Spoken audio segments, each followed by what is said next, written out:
আমি যেদিন থেকে বুঝতে পেরেছি এই সরকার কূটকৌশল করিয়া নন ইস্যুকে ইস্যু বানায়া ফালতু বাজে কথা বইলা শুধু ক্ষমতাকে প্রলম্বিত করতে চায় বিনা নির্বাচনে, সেদিন থেকে টুকটাক কথা বলা শুরু করছে। টুকটাক আমার কথাটা বলেন। আমি কিন্তু প্রথম বলছি ঠিক আছে 2 বছর নেন, এখন কিন্তু 2 বছর বলি না। আমি একটা নিঃশর্ত ভাবে বলছি 2 বছর নেন। আমার দল আমাকে যে তুমি 2 বছর কেন দিলা, আমি বলছি দিছি ইউনূস সাহেবের মতো লোক 2 বছর পেয়ে যাবে। কিন্তু যখন আমি বুঝতে পারছি এই যে মাসুদ বসে আছে তারা আমাদের সন্তান, তারাই আগামী দিনে এই দেশে রাষ্ট্র চালাবে, আমি খুব দোয়া করব তারা যাতে যোগ্যতা সহকারে রাষ্ট্র চালায়।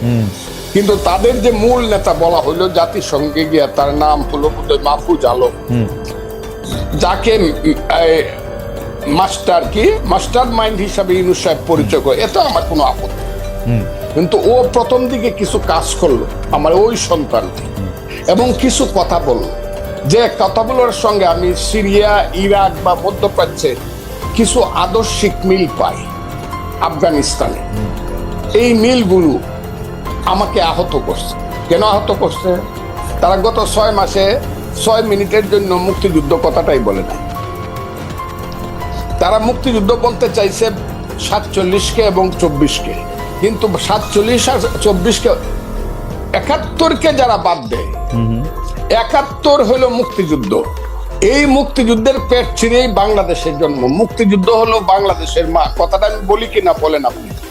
না বলেন। মুক্তিযুদ্ধ না হলে বাংলাদেশ হইতো না। যে মুক্তিযুদ্ধের পেট ছিঁড়ে বাংলাদেশ হলো, সেই বাংলাদেশের উপদেষ্টা হয়ে একজন তার মারে স্বীকার করতেছে না। মারে যে স্বীকার করতেছে না সে তো সুসন্তান না।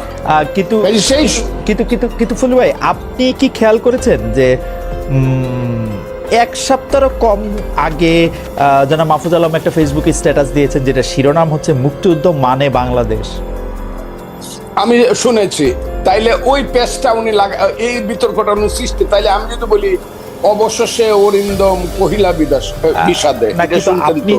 আপনি যেটাকে লিবিয়া, সিরিয়া, ইরাক দেখতেছেন, সেটা কি আপনার কাছে মনে হয় এটা আপনার ইন্টারপ্রিটেশনে আপনি এরকম দেখতেছেন?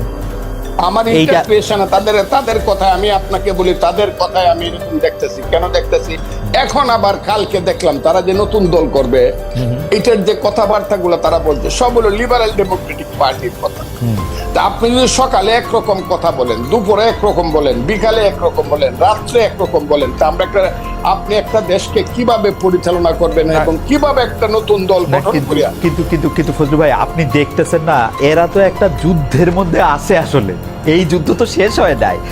এরা কিন্তু এখনো এই ভয় পাইতেছে। ফজলু ভাই, আপনার কিন্তু এই ভয় আপনি বহু আগে জয় করে আসছেন, যে এরা কিন্তু এই ভয় এখনো আছে যে একটা আওয়ামী লীগ সরকার আসলে তাদের কি করবে। এরা যখন মাঠে কাজ করতে যাচ্ছে, আপনি জানেন বিভিন্ন রাজনৈতিক দলের নেতাদের কিন্তু ওদের নানাভাবে মোকাবেলা করতে হইতেছে। বাংলাদেশের রাজনীতির মাঠে তাকানো। আমার কথাটা শুনতে হবে আপনাকে। চেতনার দিকে যদি আপনার ঘাটতি থাকে, চেতনায় ঘাটতি। জি, রাজনীতিতে প্রথম আসে ফিলোসফি, ইডিওলজি। রাজনীতির প্রথম কাজ হলো ফিলোসফি, ইডিওলজি। তারপরে আসবে understanding, feelings, realisation, theory and practice. Right.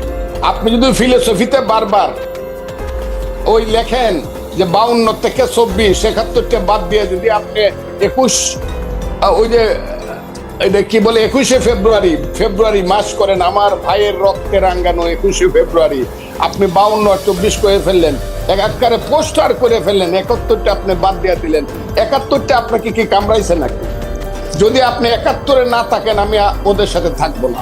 আর ছেলেরা যদি 71-এর সাথে থাকে, মুক্তিযুদ্ধের সাথে থাকে, বাংলাদেশের সাথে থাকে, যে ইয়েস বাংলাদেশ ঠিক আছে, 71 ঠিক আছে, তাদের যে নেতা, বাংলাদেশের নেতা শেরে বাংলা একে ফজলুল হক, হুসেন শহীদ সোহরাওয়ার্দী, মৌলানা আব্দুল হামিদ খান ভাসানী, শেখ মুজিবুর রহমান, আতাউল গনি উসমানী, সামরিক নেতা, I do hereby declare the independence of Bangladesh on behalf of our great leader Bangabandhu Sheikh Mujibur Rahman, সেই মেজর জিয়া, সেই খালেদ মোশাররফ, সেই 11টা সেক্টর মুক্তিযুদ্ধকে যদি তারা মানে, আমি কোনো ক্ষমতার দ্বারে তো আমি আপনি শুনছেন বুঝে আমি বলছি, আমাকে প্রধানমন্ত্রী দিল, আমি 10 দিনের সময় নিব যে আমার একটু চিন্তা করতে দেন নিব কিনা।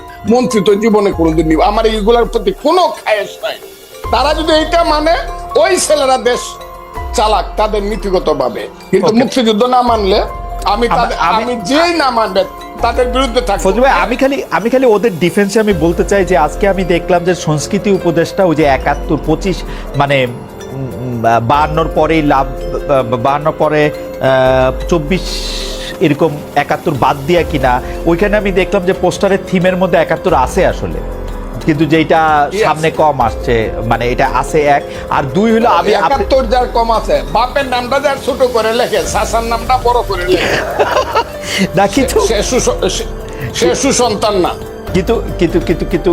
কিন্তু ফজলু ভাই, এইটা কি ঠিক না যে আমরা আসলে যে রাজনীতির মধ্যে ওদেরকে আমরা পাইলাম, এই ৭১টা কারো কাছেই আসলে ওরকম চেতনার জায়গায় ছিল না, তারা তো ৭১কে ব্যবহার করছে, এটা বিএনপি বলি, আওয়ামী লীগ বলি, চূড়ান্ত ভাবে তো ব্যবহারই করছে। আওয়ামী লীগ তো বেচছে, বিএনপি করছে ব্যবহার। আপনারা অপমান করছেন কেন জানেন? হ্যাঁ, কারণ এই মাসুদের নেতা, হ্যাঁ, সার্জিস আলম, ও আমার সন্তান। এগুলো শুনলে পরে বাইরে কই মরতে ইচ্ছা করে। ও বলছে ইসলামিক ছাত্র শিবির ছিল এই আন্দোলনের ভ্যানগার্ড। এই কথাটা ওরা আগে বললো না কেন?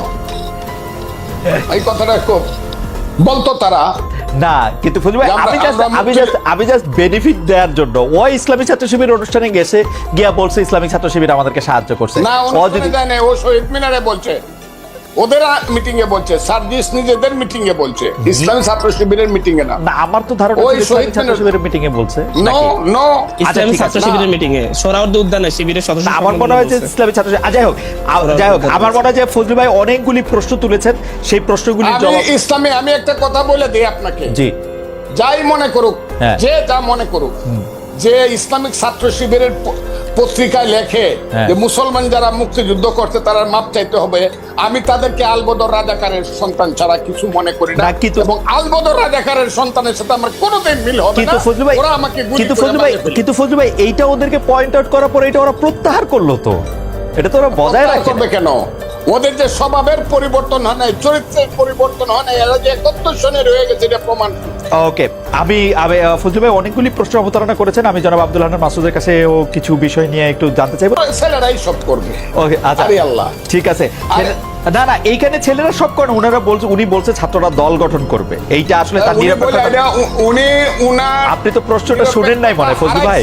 ফজলু ভাই, উনি প্রশ্নটা নিরপেক্ষতা হারাইছে। হ্যাঁ, বেশিরভাগ লোক, মানে ৪৪ ভাগ লোক ৬৩,০০০-এর মধ্যে বলছে উনি নিরপেক্ষতা হারাইছে, এই কথা বললেন। এটা আপনি বলেন, আমি মনে করি শুভবুদ্ধি সম্পন্ন যারা চেতনা সম্পন্ন লোক বেশিরভাগই মনে করবে যে এই কথাটা ওনার ঠিক আছে। কেন বলবেন? ঠিক আছে, জনাব আব্দুল হান্নান মাসুদ স্পেসিফিকলি প্রশ্ন করেছেন, এবং এটি আসলে ফজলু ভাই অনেকদিন ধরে বলে আসছেন, যারা স্বাধীনতার চেতনার সাথে নাই, যারা ১৯৭১ সালকে অপমান করতে চায়, যারা বিভিন্ন জায়গায় বিভিন্ন বিষয় দেখেছে, তাদের সাথে উনি নাই। আপনার একটু কথা আমরা শুনতে চাই, জনাব আব্দুল হান্নান মাসুদ। না, ফজলু ভাই অনেক সুন্দর কথা বলেন। মুক্তিযুদ্ধের যে আকাঙ্ক্ষা সেটাকে আমরাও ধারণ করি, লালন করি। তো ওনারা আমাদের বাবার বয়সী। আমি ভাইয়ের কথা যখন শুনছিলাম তখন আমি আমার জাতীয় আইডি কার্ডের কথা মনে পড়লো, যে সেখানে আমার নামটা একটু মোটা অক্ষরে লেখা, আমার বাবা আর মায়ের নামটা একটু ছোট অক্ষরে লেখা। আর হচ্ছে যখন আমি একটু বড় হয়েছি, আমার বাবা মা আমাকে নিয়ে বাবা মা আমাকে নিয়ে গর্বই করে যে আমার ছেলে এটা হয়েছে, ছেলের পরিচয়টা দিতে বেশি পছন্দ করে। সুতরাং সেই ক্ষেত্রে আমি তো ভাবছিলাম যে ফজলু ভাইয়েরাও আমাদের সন্তানদের পরিচয় দিতে একটু গর্ববোধ করবে বেশি, যে হচ্ছে না ছেলেদের নামটা একটু বড়। ঠিক আছে, আমরা সন্তানদের গর্ববোধ করি। আপনি এখন ৭১-এর বিষয়টা হচ্ছে, আমরা ৭১-কে নিয়ে আমরা আমাদের ৩রা আগস্ট, ৪টা আগস্ট, ৫ই আগস্ট যখন আমরা হচ্ছে আপনার চ্যানেল 24 আমরা বসেছিলাম, সেখানে আমরা বলেছি যে ৪৭ হচ্ছে আমাদের আজাদি, ৭১ আমাদের মুক্তি, ২৪ আমাদের অস্তিত্ব। আমরা ৪৭-এ ব্রিটিশদের থেকে আজাদি পেয়েছি, ৭১ এসে পাকিস্তানি শোষকদের কাছ থেকে মুক্তি পেয়েছি, ২৪-এ আমরা ভারতীয় যে আগ্রাসন সেটা থেকে নিজেদের অস্তিত্ব রক্ষা করেছি। জনাব মাসুদ, আমাদের কাছে কোনোটাই মূল্যহীন নয়। জি, জনাব মাসুদ, ছোট করে একটু জানতে চাই, মূল্যহীন কোনোটাই নয় সেটা তো অবশ্যই, কিন্তু মানে আপনাদের কাছে তিনটাই একই রকম, তাই তো? না, আমাদের কাছে তিনটাকেই আমরা আমরা তিনটাকে একই রকম মনে করি, তবে হচ্ছে 24 সবচেয়ে বেশি ভালো, 24 অবশ্যই বেশি। 71 গুরুত্ব না সেটা বলছি না, 71 গুরুত্ব সবচাইতে বেশি, কারণ এখানে অনেক বেশি মানুষকে জীবন দিতে হয়েছে, দীর্ঘ একটি লড়াই হয়েছে যে কোনো কিছুর চাইতে, এই জন্য 71কে আমরা অবশ্যই বেশি গুরুত্ব দিচ্ছি।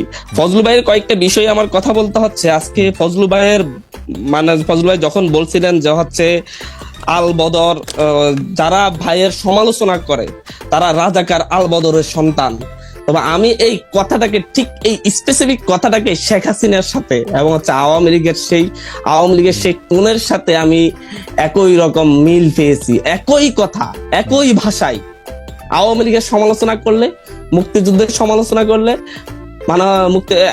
আওয়ামী লীগের সমালোচনা করলে মুক্তিযুদ্ধের সমালোচনা হয়ে যায়, এবং হচ্ছে তারা রাজাকার আলবদর হয়ে যায়। স্বাধীনতার 54 বছর পরে। কিন্তু মাসুদ ভাই একটা ছোট করে, ফজলু ভাই যে কথাগুলি বলেন, মানে এটা শেখ হাসিনার ক্ষেত্রে খুবই সত্য। আমরা যখন শেখ হাসিনাকে বলতাম যে দুর্নীতি করতেছে, উনি বলতো রাজাকারের সন্তান। আমরা যখন বলতাম শেখ হাসিনা ইলেকশন ঠিক মতো দিতেছে না, উনি বলতো রাজাকারের সন্তান বা জামাত শিবির ট্যাগ দিত। ফজলু ভাইয়ের কোন কথাকে আপনি এরকম করে বলতে পারেন যে এই ফজলু ভাই এই দুর্নীতি করছে বা ইলেকশন আটকাইছে? ফজলু ভাই স্পেসিফিকলি বাংলাদেশের স্বাধীনতার জায়গাটাকে একটা জায়গায় নিতে চাচ্ছে। আমি স্পেসিফিক্যালি বলছি যে হচ্ছে উনি বলেছেন যে হচ্ছে যারা ওনাকে আওয়ামী লীগের এজেন্ট বলে, এটা তো সমালোচনা যে কেউ করতে পারে, এক একজনের মতামত এক এক ধরনের থাকতে পারে, আমি সেটা মনে করি না। আমি বাইকে দেশপ্রেমিক বাংলাদেশী মনে করি এবং খুবই ওনার ভূমিকাকে করি, কিন্তু উনি বলেছেন যারা ওনাকে এরকম মনে করে তারা হচ্ছে এরকম কমেন্টস করে, যারা তারা হচ্ছে রাজাকার। অ্যাবসলিউটলি, কারণ তিনি তো আক্রমণ করতেছেন জামাত শিবির রাজাকারের এই ব্যাপারটাকে। আমি একটু কথা বলি, আমি বলি 2014 পর্যন্ত একই মঞ্চে জামাত শিবিরের সাথে, জামাতের সাথেও ওনারা এবং ওনাদের স্থায়ী কমিটির নেতারা সবাই উঠে যখন কথা বলছিল, তখন ফজলু ভাইয়ের মুখে আমি এই কথা শুনতে চেয়েছিলাম। আজকে যখন বিভাজন, আমরা 54 বছর পর আর বিভাজন চাই না। আমরা 24-এ দেখেছি ভারতীয় আগ্রাসনের বিরুদ্ধে যেভাবে ছাত্রদল আমাদের পাশে ছিল, সেভাবে ছাত্র শিবিরও ছিল, যেভাবে বিএনপি ছিল সেভাবে জামাতও ছিল। আমরা বলছি আপনার রাজনীতি, সবাই রাজনীতি করুন, কিন্তু হচ্ছে এরকম একটা বিশাল জনগোষ্ঠীকে বাংলাদেশের পক্ষ বিপক্ষ করে দিয়ে আবার আওয়ামী লীগের মতো সেই বিভাজনের রাজনীতি না করা হইলো। কিন্তু আপনারা যে সুযোগ পাইলেই বলেন, এই আন্দোলনটা করছে শিবিররা, এই আন্দোলনটা করছে শিবিররা, পিছন দিক থেকে পরিচালনা করছে শিবির, জামায়াত ইসলামী আপনাদের পয়সা দিছে, বিএনপি করে নাই, বামরা করে নাই, কখনো বলি না। হ্যাঁ, আমরা এটা কখনো বলি না। আমরা কোত্থেকে শুনলাম এটা? তাহলে ভাই ছাত্র দলের প্রোগ্রামে আমরা এটা করতে শুনলাম, শিবিরের প্রোগ্রামে গিয়েছে, সেটা আপনি বলতে পারবেন যে হচ্ছে খালেদ মহিউদ্দিন ভাই এটা কোথা থেকে শুনেছে, সেটা খালেদ মহিউদ্দিন ভাই শুনবে, আমি এরকম শুনি নাই। আমরা দেখেছি ছাত্র শিবিরের প্রোগ্রামে গিয়ে বলেছে ছাত্র শিবির আমাদের আন্দোলনে সহযোগিতা করেছে। ছাত্র দলের প্রোগ্রামে গিয়েও আমরা বলি ছাত্র দল আমাদেরকে সহযোগিতা করেছে। বিএনপি কে বলি যে ওনারা আমাদের পাশে দাঁড়িয়েছে।